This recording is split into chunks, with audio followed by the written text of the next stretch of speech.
Hello student, आज हम 10th class Bihar board के अगले टॉपिक दर्पण के बारे में यहाँ पर अध्ययन करेंगे। दर्पण इंग्लिश में इसको मिरर कहा जाता है।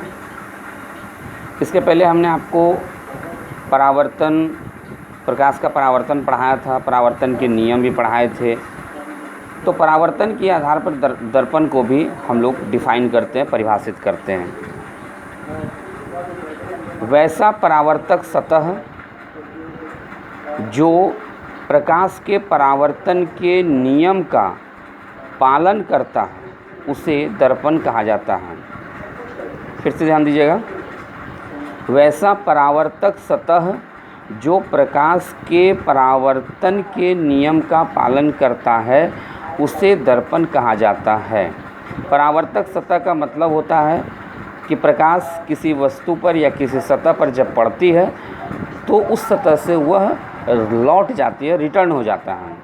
तो वो जो रिटर्न करने वाला, लौटाने वाला जो सतह होता है उसी को परावर्तक सतह कहते हैं हम लोग।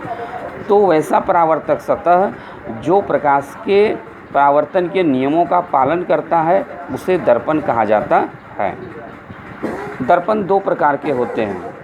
पहला अवतल दर्पण, जिसे कॉनकेव मिरर कहा जाता है।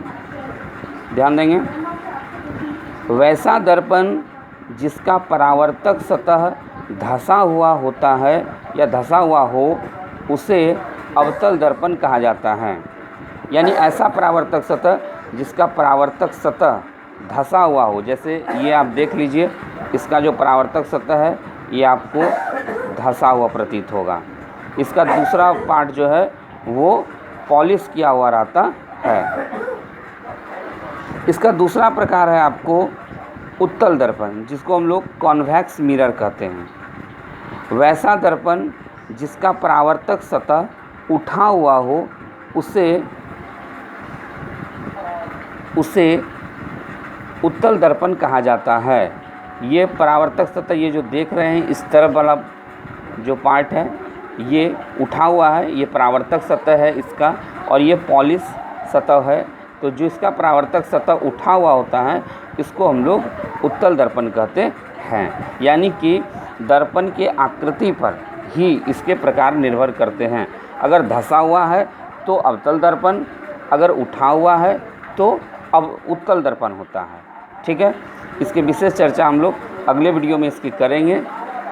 जो बच्चे इसको सब्सक्राइब नहीं किए हमारे चैनल को सब्सक्राइब कर लें और अगले नोटिफिकेशन का इंतज़ार करें। अगला नोटिफिकेशन आएगा, अगला वीडियो हम डालेंगे तो फिर आप उसको पढ़ें, ढंग से पढ़ें।